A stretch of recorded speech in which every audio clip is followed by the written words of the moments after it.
Hello guys, welcome back to my channel. I hope आप लोग सब बहुत ही मजे में होंगे, ठीक होंगे, हेल्दी होंगे एंड अपने घर के साथ साथ अपना भी ध्यान रख रहे होंगे। सो आज मैं आपको अपना डेली रूटीन दिखाने वाली हूँ, बट उससे भी पहले ना मैं आपसे एक छोटी सी बात जो ना वो शेयर करना चाहती हूँ। वो ये है कि देखो, हम अक्सर सोचते हैं कि बस घर साफ होना चाहिए, बस फिर काम खत्म। आई डोंट नो कितने लेडीज मुझसे रिलेट कर पाएंगे, बट जब घर थोड़ा सा गंदा होता है ना, तो बिना किसी वजह के मन जो है ना, आपका जो दिल है थोड़ा सा हैवी हैवी लगने लग जाता है, इरिटेशन होती है, छोटे छोटे बात पे ना गुस्सा आ जाता है, छोटे छोटे बात इरिटेट करने लग जाती है, हम खुद को है ना बहुत ही ज्यादा। और ये जब घर थोड़ा सा भी साफ होता है ना, तो लगता है कि जब दिमाग थोड़ा सा ना ऐसे क्लियर हो गया है, सारे थॉट्स क्लियर हो गए हैं। आई नो मॉम लाइफ में परफेक्ट ऐसी चीज कुछ नहीं होती है, बट आई थिंक हैप्पीनेस बहुत ज्यादा इंपॉर्टेंट लगता है। एंड आई नो बैलेंस भी बनाना ना बहुत ज्यादा जरूरी होता है, क्योंकि देखो बच्चे उठ रहे होते हैं, कभी कोई खेल रहा होता है, कभी कोई चिल्ला रहा होता है, कभी कोई रो भी रहा होता है, और बीच में हम चाय का भी वेट कर रहे होते हैं कि यार चाय कब पीने मिलेगी, और वही थॉट से हम सारे काम खत्म करने लग जाते हैं। लेकिन इस बीच ना मैं ये सोच रही थी कि जैसे ही थोड़ा सा टाइम मिलता है, मैं अपने चाय बना लेती हूँ, और फिर चाहे 2 मिनट ही क्यों ना हो, फिर मैं अपने चाय के लिए टाइम निकाल ही लेती हूँ। बिकॉज मेरे लिए मेरी हैप्पीनेस बहुत ज्यादा इंपॉर्टेंट है, क्योंकि अगर हम खुद थोड़े से काम, थोड़े से रिलैक्स्ड नहीं होंगे ना, तो पूरा दिन भागा दौड़ में निकल जाता है। आपको पता ही होगा अगर आप एक मॉम हो। अब आते हैं क्लीनिंग पे। देखो, मैं कोई परफेक्ट घर नहीं दिखाती कि ये देखो मेरा क्लीन घर और बहुत ही परफेक्ट सारी चीजें, सारा सामान पूरा परफेक्ट पड़ा है, लेकिन मेरा घर भी है ना जो रियल है। कभी टॉयज पड़े होते हैं, कभी आपको कपड़े दिखेंगे, कभी किचन मेस दिखेगा, लेकिन डेली नहीं, लेकिन कभी कभार आपको दिख सकता है। लेकिन मैं एक ऑनेस्टली एक चीज बताना चाहती हूँ, थोड़ा थोड़ा हर दिन आपको थोड़ा थोड़ा कुछ क्लटरिंग वगैरह, डी क्लटर करना बहुत ज्यादा जरूरी है। क्यों? जो सामान आपको नहीं चाहिए या फिर जो सामान आपको फेंक देना है, वो उसी दिन फेंक देना चाहिए। ये सब जो एक्स्ट्रा की चीजें होती है ना, उससे अपना मन और भी हैवी लगने लग जाता है। और मैं ये सोचती हूँ कि पूरा घर एक ही दिन में चमकाना नहीं है। ओके, सो बस जितना हो पाए उतना। फिर पहले मैं अपना बेड वगैरह सेट कर लेती हूँ, फिर जो कपड़े हैं वो धो लेती हूँ, फिर सुखा लेती हूँ बाहर जो अच्छी सी धूप आ रही होती है। तो फिर सूख भी जाते हैं दोपहर के टाइम पे 12-1 बजे, क्योंकि सन जो है वहां से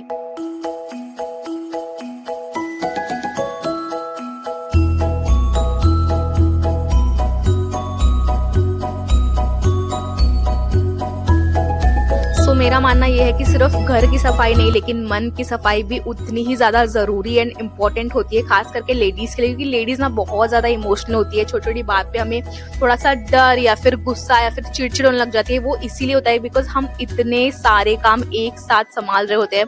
हमारा मन भी पूरा ऐसे बगीचों की तरह रंगी बिरंगी हो जाता है कि कभी ये तो कभी वो, कभी ये थॉट कभी वो थॉट, इसने क्या बोला उसने। तो वो छोटी छोटी चीजें जो है ना, वो हमें डी क्लटर करनी चाहिए। और जो घर की जो प्रैक्टिकली भी और मेंटली भी हमें डीक्लटर करना बहुत ही ज्यादा इंपॉर्टेंट है। जो कंपैरिजन होता है वो हमें हटाना है। सच बताओ तो बच्चों को परफेक्ट मॉम नहीं चाहिए, उनको चाहिए एक happy mom, healthy and happy. अगर आप हैप्पी रहोगे तो ही बच्चे खुश रहेंगे। आप अगर चिल्लाते रहोगे पूरा दिन, आप कुछ ना कुछ बोलते रहोगे किसी को, फिर बच्चे भी वही सीखेंगे। सो इसीलिए मैं मेक श्योर करती हूँ कि ज्यादा से ज्यादा मैं हैप्पी रहूं। भले ही जब मैं काम करती हूँ तो बच्चे पास में होते हैं, तो मैं उनको हटाती नहीं हूँ कि यार तुम यहाँ पे बैठो मैं अपना काम कर रही हूँ। मैं उनको इन्वॉल्व भी करती हूँ, क्योंकि कभी कभी कोई कोई झाड़ू पकड़ लेता है, कोई कपड़े उठाता है तो डबल टाइम लगता है। आई नो, बट मेमोरीज भी उतनी स्ट्रांग बनती है। सो इसीलिए मैं उनको अपने काम में इंक्लूड करती हूँ। चलो थोड़ा सा काम भी हो जाएगा एंड देन उनका मन भी बना रहेगा। ऑनेस्टली बच्चे भी वही सीखते हैं जो देखते हैं, मैं बहुत बार कह चुकी हूँ। लेकिन ये बहुत ही ज्यादा प्रैक्टिकल टिप मैं आपको दे रही हूँ, बिकॉज छोटे बच्चे होते हैं ना, पेपर की तरह होते हैं, व्हाइट पेपर, जो भी हम उसमें लिखेंगे ना वो उठा लेते हैं। और फिर कभी कभी काम करते करते मैं बस रुक जाती हूँ और सोचती हूँ कि जिंदगी परफेक्ट तो नहीं है, बट काफी कुछ चीजें हैं जिसके लिए आप ग्रेटफुल हो सकते हो। इतनी सारी चीजें हैं, किसी किसी को 2 वक्त का खाना भी नहीं मिलता है, किसी किसी को घर भी नहीं मिलता है रहने के लिए, किसी के ऊपर छत भी नहीं रहती है, और हमें तो 2 वक्त का खाना सब कुछ मिल रहा है। हमारे पास तो जॉब है, किसी किसी के पास जॉब नहीं होती है, किसी के पास बच्चे नहीं होते हैं, कोई आईवीएफ करा के बच्चे कर रहे होते हैं, कोई कोई जॉब के लिए इतना स्ट्रेस्ड होते हैं कि यार मुझे कोई जॉब लग जाए। हमारे पास तो सब कुछ है, फिर हम ग्रेटफुल क्यों नहीं फील कर। सो मैं मेक श्योर करती हूँ कि जब काम सारा खत्म हो जाए ना, किचन का काम, फिर बाथरूम का काम, फिर सारे घर का काम, क्लीनिंग का काम, खाना बनाने का काम, वो सारा सब कुछ खत्म हो जाए, तो मैं थोड़ा सा 2 मिनट है ना बैठ के थोड़ा सा शांति से सोचती हूँ, ग्रेटफुल रहती हूँ, गॉड को बोलती हूँ कि थैंक यू, आपने मुझे इतना सब कुछ दिया है। फिर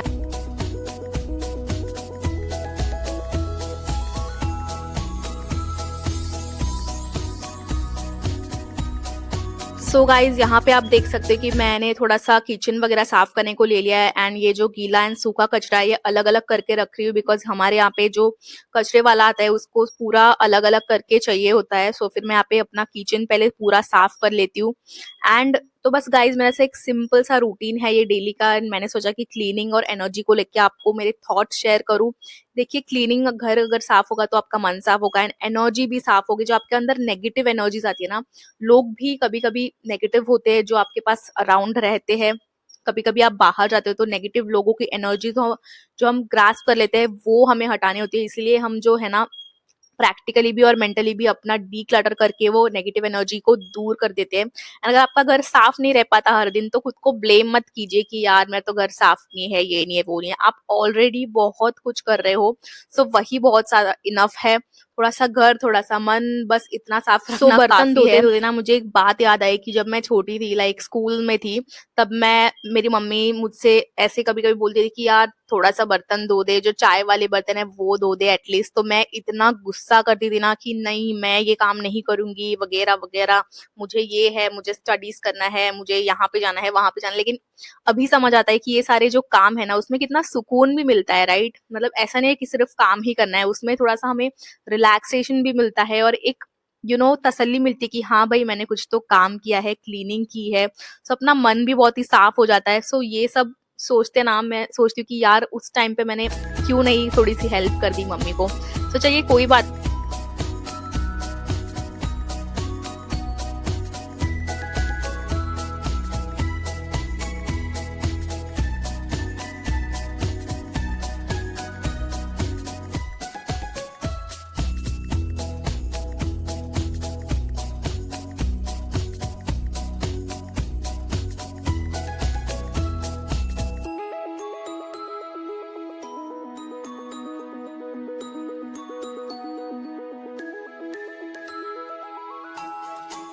सो चलिए मोस्टली थोड़ा सा काम तो खत्म हो चुका है। आज का घर थोड़ा सा सेट लग रहा है तो बच्चे भी अपने अपने काम में बिजी है। तो अब मैं थोड़ा सा पानी लेने जा रही हूँ पीने के लिए। और सच बताओ तो ये जो मोमेंट होता है ये मेरा सबसे बेस्ट मोमेंट लगता है बिकॉज मैं जो पानी पीते पीते सोचती हूँ कि बाद में क्या करना है, वीडियो कौन सा बनाना है, कैसे एडिट करना है, कुछ नया एप्स है क्या जो जिससे मैं कुछ सीख सकती हूँ।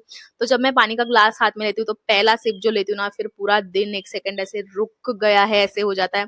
फिर दिन भर हम सबके लिए कुछ ना कुछ करते रहते हैं, राइट लेडीज। तो बच्चों के लिए, घर के लिए, काम के लिए, बट ये 2-5 जो मिनट होते हैं ना वो मेरे लिए, वो मेरे होते हैं। एंड बस यहाँ पे बैठ जाती हूँ बालकनी के यहाँ पे, बाहर देखते देखते आज तो मैं।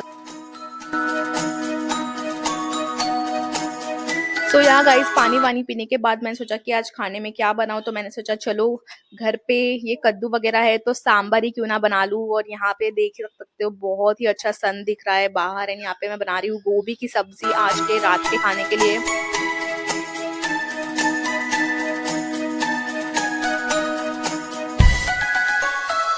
तो मैं यहाँ पे नॉर्मल सा सांबर बना रही हूँ। जो जो सब्जी मेरे पास अवेलेबल है वो सब्जियों के साथ, मेरे पास ज्यादा सब्जी अवेलेबल नहीं है, टमाटर है, कांदा है एंड यहाँ पे कद्दू है। लिटरली ऑनेस्टली ज्यादा सब्जियां नहीं है घर में, बट मैं जितना भी है उससे बना रही हूँ। सांबर कुकर फटाफट बन जाता है कुकर में, लेकिन मैं तड़का वाला सांबर बना रही हूँ। सबसे पहले मैंने ली है थोड़ी सी दूध डाला, इसको मैंने अच्छे से वॉश करके वहाँ पे रख दिया है। यहाँ पे कद्दू थोड़ा सा जितना भी है उतना मैं कट करके ले लेती हूँ मोटा मोटा।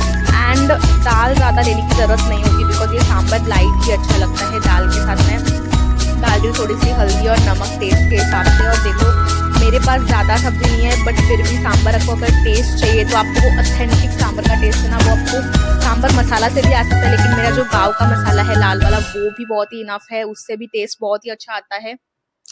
सो आपको जो प्याज है वो मोटा मोटा कट करके लेना है, लंबा लंबा। एंड एक टमाटर मैंने ले लिया है। अगर हो तो ड्रमस्टिक भी डाल सकते हो, लौकी डाल सकते हो, गाजर डाल सकते हो, लेकिन मेरे पास इसमें से कुछ भी नहीं है।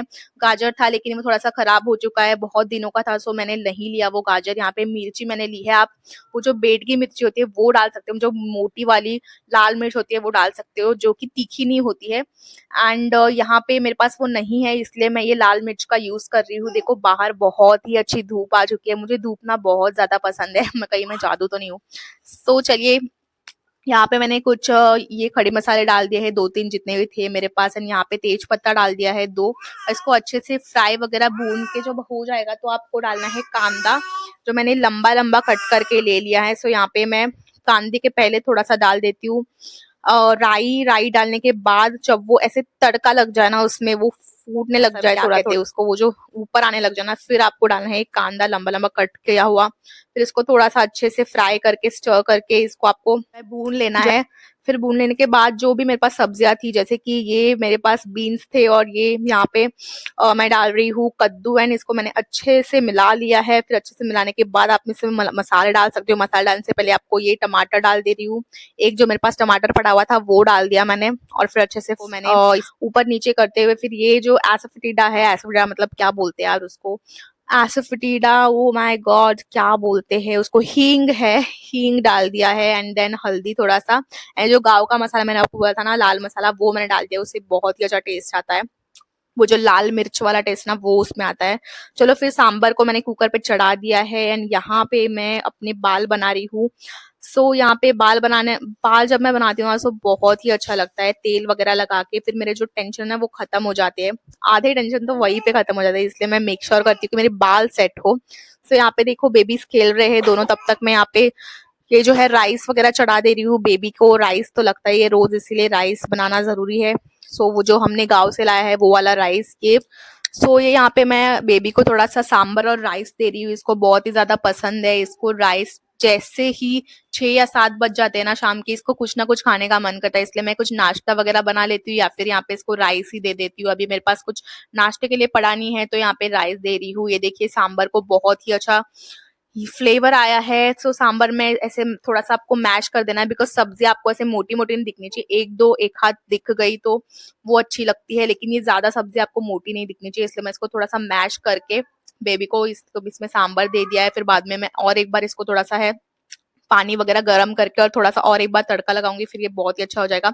ये देखिए बेबी लेके गई है खाना। अब आप मुझे एक बात पूछ रहे थे, कोई सब्सक्राइबर मुझे पूछ रही थी कि आपकी बेबी खाना खाती है, मेरी बेबी खाना ही नहीं खाती है, तो मैं क्या करूँ क्या करूँ। आपको कुछ नहीं करना है, आपको उनको जबरदस्ती कुछ नहीं देना है, आपको थोड़ा थोड़ा करके आपको उसको अगर आदत लगाओगे ना तो वो रोज खाएगी, अपने हाथ से ही लेगी। तो ऐसे करके आपको करना है। ये मैं यहाँ पे रोटियां बना रही हूँ जब तक हस्बैंड आते हैं, गरम गरम उनको खाने के लिए मिलेगा। हस्बैंड आने का टाइम हो गया है, 5-10 मिनट है। मैं यहाँ पे गरम गरम रोटियां सेक लेती हूँ, फिर हम बैठ के खाना खाएंगे। खाना यूजुअली हम 9-10 के अराउंड खा लेते हैं, बिकॉज मेरा बहुत पहले से ये मानना है कि 10 बजे के बाद अगर आप खाना खाना तो डाइजेशन में बहुत ही ज्यादा प्रॉब्लम होती है। मुझे पर्सनली बहुत ज्यादा प्रॉब्लम होती है। सुनते तो आप हमेशा हो कि यार जल्दी खाना चाहिए जल्दी खाना, लेकिन मैं वो ट्राई करती हूँ कि मैं 9 या फिर ज्यादा से ज्यादा मैं 8 बजे तक खाना पूरा अपना खत्म कर दूं, और हस्बैंड को भी वही मैंने आदत लगा रखी है। हमारा जो डाइजेशन वगैरह है वो सब अच्छा रहता है। एंड देन जो स्ट्रेस वगैरह है वो भी नहीं आता, बिकॉज सारी जो परेशानियां ना वो पेट से चालू होती है। अगर आपका पेट साफ होगा तो ही मन साफ होगा, राइट। चलिए बहुत हो गई बातें, यहाँ पे मैं रोटियां फटाफट से जो रोटियों को लेके मेरी एक कहानी है ना वो बहुत ही अलग है। अगर आपको सुननी रही तो मैं आपको सुनाती हूँ। जब मैं यहाँ पे शादी करने के बाद मैं यहाँ पे आई थी हस्बैंड के पास, फिर मुझे कुछ नहीं आता था, मुझे चाय भी बनानी नहीं आती थी। मैंने धीरे धीरे करके सीखा। एक दिन मुझे हस्बैंड ने सिखाया कि ये देखो ऐसे वगैरह आटा गूंथते हैं। आटा गूंथना तो मुझे थोड़ा बहुत आता ही था, लेकिन रोटियां बनाना मुझे बिल्कुल नहीं आता। मैं ऐसे मैप की तरह अभी भी अगर आप देख सकते हो पूरी गोल नहीं होती है, लेकिन स्टिल मैं बना लेती हूँ अच्छी खासी रोटियां। फिर मुझे मेरी मम्मी बोलती थी कि भले ही आपका वो जो शेप है वो गोल नहीं है रोटी का, लेकिन आपको जो रोटी फूलती है ना वो फूलनी चाहिए। मैं यहाँ पे जो घड़ी वाली रोटी है ना वो बनाती हूँ, क्योंकि मेरी जो मम्मी जी है वो भी वैसी बनाती है। उनका देख देख के मैं सीखी हूँ यहाँ पे। यहाँ पे मैं रोटियां बना रही हूँ, आप देख सकते हो पूरी गोल तो नहीं है, लेकिन फिर भी खाने में बहुत ही टेस्टी लगती है एंड फूलती भी है। नो मैटर वो गोल है या फिर नहीं है। यहाँ पे बना रही हूँ रोटियां। मेरी मम्मी की जो कहानी है वो भी सेम ही है। वो जो शादी के बाद आई थी घर पे, फिर मेरे पापा ने उनको सिखाया था कि ये देखो ऐसे राइस वगैरह बनाते हैं वगैरह। क्योंकि देखिए स्टडीज में टाइम ही नहीं मिलता था, और फिर स्टडीज रहती थी, ट्यूशन, फिर डांस क्लास वगैरह होता था, फिर सब कुछ कराटे क्लास, ये क्लास वो क्लास, फिर उसमें टाइम ही नहीं मिलता था कि मैं कुछ घर के काम सीखूं। और मम्मी भी मुझे इतना फोर्स नहीं करती थी कभी। इसीलिए, लेकिन स्टिल यार मतलब आप कभी भी सीख सकते हैं। आपको कोई उम्र नहीं होती कि हाँ भाई आप तो 18+ हो गए तो आपको सीखना ही है, ऐसा कुछ नहीं होता है। आप कभी भी कुछ भी सीख सकते हो यार। लिटरली 40-50 में भी कुछ भी सीख सकते हो, कोई उम्र नहीं होती, आपको कुछ भी सीखना है। आपको कोई हॉबी है, डांस आपको पसंद है, आपको सिंगिंग पसंद है, कुछ भी पसंद है, कोई इंस्ट्रूमेंट बजाना पसंद है, तो इसलिए यहाँ पे मैंने गैस ऑन कर दिया है। बेबी का तो आना जाना चालू ही रहता है किचन में। सो ये बेबी को संभालती भी है, छोटा जो बेबी है उसको संभालती है, फिर किचन में आके कुछ लुड़बुड़ वगैरह करती है। सो आप देख सकते हो मैं थोड़े थोड़े मराठी के शब्द भी बोल रही हूँ बीच बीच में, बिकॉज सो हस्बैंड आ गए। मैं अब उन्होंने बेल बजाई तो मैं दरवाजा खोलने के लिए चली गई। सो दरवाजा खोल के वो फ्रेश वगैरह होता है, तब तक मैं गरम गरम रोटियां सेक लेती हूँ, फिर हम लोग बैठ के खाना खाएंगे। हम लोग बहुत कुछ ऐसे बातें वगैरह करते हैं खाना खाने। आई नो खाना खाने टाइम बात नहीं करना चाहिए, लेकिन फिर भी हमारा जो वो एक टाइम रहता है ना, वही एक होता है कि हम बहुत ज्यादा बातें करते हैं। यहाँ पे देखो गैस थोड़ा सा, तवा थोड़ा सा गर्म हो रहा है, तब तक मैं हस्बैंड को जो टावल है ये है वो है, उनको बहुत ही ज्यादा गंदी आदत लग गई है। मुझे छुड़ाना चाहती हूँ मैं कि उनको सब ऐसे हाथ में चाहिए, टावल कहाँ है मेरा, ये कहाँ है मेरा, वो कहाँ है, ऐसे टिपिकल जो होता है ना वैसे उनका आदत हो चुका है। सो चलिए कोई बात नहीं, तब तक हम कर रहे। अब देखिए बेबी यहाँ पे आके कैसे कुछ बोल रही है, बोल रही है कि मुझे रोटी चाहिए। अब जो पहली रोटी है ना मैं बेबी को ही देती हूँ, मेरी मम्मी जो है ना गाय को देती थी, लेकिन मैं इसको देती हूँ। अभी यहाँ पे तो कोई गाय वगैरह नहीं आती है, नीचे जाना पड़ता है, बिकॉज 16th फ्लोर पे घर है, तो मैं नीचे जाके अभी ऐसे गाय को तो नहीं देती। इसीलिए यहाँ पे बेटी है, सो मैं उसको ही गाय गाय समझ के दे देती हूँ। सो चलिए फर्स्ट रोटी हो गई है। बेबी को मैंने बुलाया है लेकिन वो आ नहीं रही है, कार्टून देखने में बिजी है, यहाँ से वहां भाग रही है। सो चलिए वीडियो को लाइक करना मत भूलिएगा। अगर आपको वीडियो पसंद आए, आप भी मुझसे अपनी बातें शेयर कीजिए कमेंट सेक्शन में कि आपके घर में क्या क्या सीन होता है, रोज का सिचुएशन क्या होती है, एंड बच्चे आपको काम करने देते हैं या फिर नहीं देते हैं। And subscribe to my channel और अच्छे अच्छे वीडियो आप तक पहुंच पाए, मेरे सारे व्लॉग्स आप तक पहुंच पाए। मिलते हैं अगले वीडियो में, बाय बाय।